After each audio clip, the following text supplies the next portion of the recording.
Alright guys, so I'm outside the theater. I'm gonna see the 1517 to Paris. It's the new Clint Eastwood movie. I'm not hearing good things about this movie, but I do want to check it out myself to see what I think about it. And then after that, I'm gonna see the new stop motion movie by Aardman, Early Man, that's what it's called, of course, in a separate movie day. This movie day is for 1517 to Paris. So anyways, I'm about to walk in, so let's go in.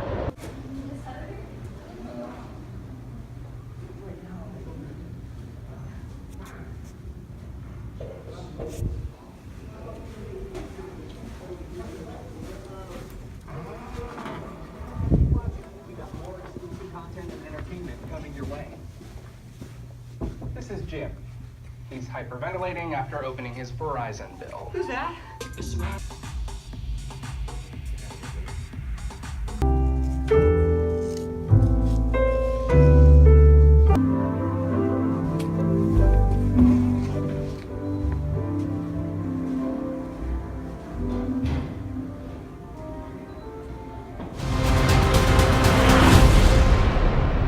I don't know, man. You ever just feel like life is just pushing us towards something, like some greater purpose?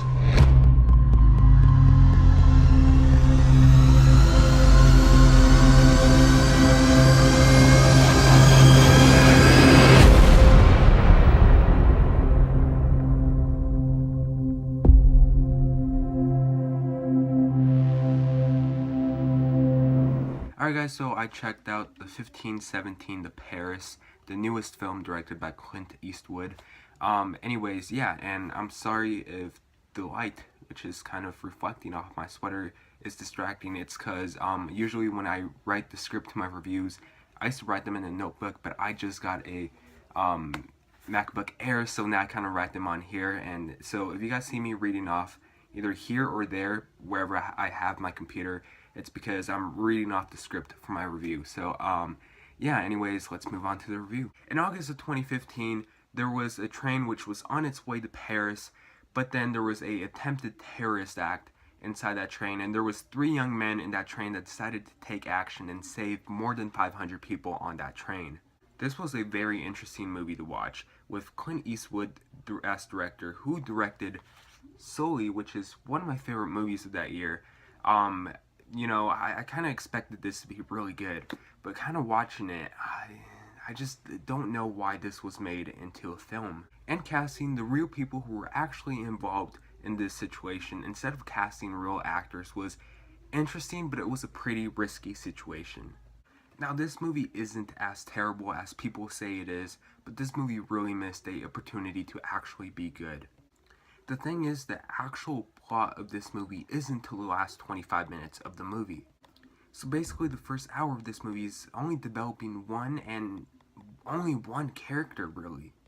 The other 2 characters, or the other 2 men involved with this, are just kind of thrown onto the side. And the rest of the story is just filler with the 3 of these men on the way to Paris, like on their vacation, and, you know, kind of leading up to this event. While these men deserve a lot of respect for the act that they pulled, which could have possibly killed them, this is not really a story that could really carry its own feature-length film. Like, there's not much to actually fit into a hour-and-a-half feature film. It wasn't, again, to the last 25 minutes where I just kind of started to slightly like this movie a bit more, because that part was actually intriguing and actually interesting. But just the rest, man, it's just the first half of the movie. In fact, this first 75% of the movie that I really had a big problem with, because again, this is not really anything that should have had its own feature film. Again, these guys are brave and deserve the respect, but really, they're just not actors, and they're not really good at it either. Especially the kids who play their younger selves, they're not good. But seriously though, who thought it was a good idea to cast the real people instead of real actors? The writing in this movie, one of the biggest problems with this movie for sure. It's really weak, and they actually use this line in the movie. They actually say, "Shut the heck up." I'm pretty sure this movie is PG-13, so they could have used "shut the hell up." But they just went with heck, which is a word that I haven't heard since like 3rd grade. Wow, I just don't know what happened while writing this movie. Yeah, I mean the movie isn't terrible, but it's not really good either. In all honesty, this belongs in a hour-long TV special, kind of explaining what kind of led up to this, instead of it getting its own feature-length film, and instead of focusing on the main event, it mainly just overdevelops one character from when they were kids, and then kind of like, it's just not a well-moving story. But for what we got overall, I guess it's just a fine movie. I was just extremely disappointed, especially with Clint Eastwood behind this. Yeah, I can't recommend seeing this in theaters, but if you do want to see this movie, I do recommend at least waiting to rent it. A rental at Redbox will be fine whenever this movie comes out, but yeah, I was really disappointed. I'm gonna give the 1517 to Paris a C.